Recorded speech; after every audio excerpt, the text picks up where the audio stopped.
Hi, this is Jindo. Welcome to Tree Leaf. And joining us for Zazen today is one of the most honored and beloved figures in Mahayana Buddhism, Kannon Bodhisattva. And why is she here? Because our subject is compassion, which she symbolizes. You see, a bodhisattva is a being who has given up her or his chance for Buddhahood right now in order to stay behind in the world, to save all sentient beings, to bring all sentient beings to know the fruits of Buddhahood before the Bodhisattva will. That's self-sacrifice. And Kannon specifically is a figure much like the Mother Mary in Christianity, who people can call upon in their times of trouble. Kannon means someone who can hear the suffering of all beings. And if you've ever seen a depiction of Kannon with 1,000 arms, she uses those 1,000 arms to help beings in 1,000 different ways. I say she. Originally it was a he, then over time became a she, but it really doesn't matter. It's the compassion that's important. Now, is there really a Kannon Bodhisattva somewhere, in some realm we cannot see? I don't know about that, but I'll say this. Whenever there's an act of compassion in this world, whenever there's compassion in your heart, then Kannon Bodhisattva is real. That I believe. Now that's our subject for today. Compassion for others, saving all sentient beings. It's a vow that we take in Mahayana Buddhism to save all sentient beings.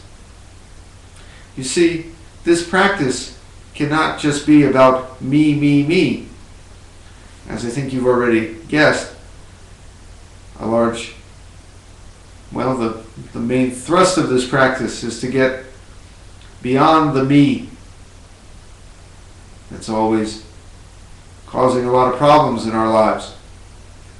But as part of that, we can't just focus this practice on my peace, my happiness, my joy. This is not like a trip to a spa to get a massage.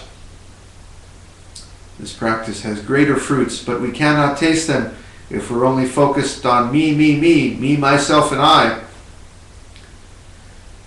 We save all sentient beings because one of the great lessons of Buddhism, and we'll talk about this more in a coming day, is that you and all those other sentient beings are not separate. Really, one beyond one. Sentient beings are said to be the higher intelligent beings, self-aware, higher animals and human beings. But I think it includes the whole world, the rocks and trees too. We're all connected. It's not hard to see that what we do for others also impacts ourselves and the whole world. We spoke about that yesterday with the precepts. Your actions have effects not just on you, but the people around you, and maybe millions of people in this world are affected by the things we do. Now, don't get me wrong, working to save all sentient beings doesn't mean that you don't sit Zazen. For you too, you do. As John Lennon said, you've got to free your mind first. So sitting Zazen for you is also sitting Zazen for the world. It starts at home. It starts with you. And then saving all sentient beings is just the small things you do in your life. The kindness to the people around you, the clerk in the store you meet, the people in your family you nurture, the people in your office that you may help out when they need help. seems like a small thing, a drop in the bucket, but it is also part of saving all sentient beings. And then there are greater things we can do too. I believe in what is known as engaged Buddhism, that we have to go out and take steps to help this planet, to help the people in the society who are suffering, who are poor.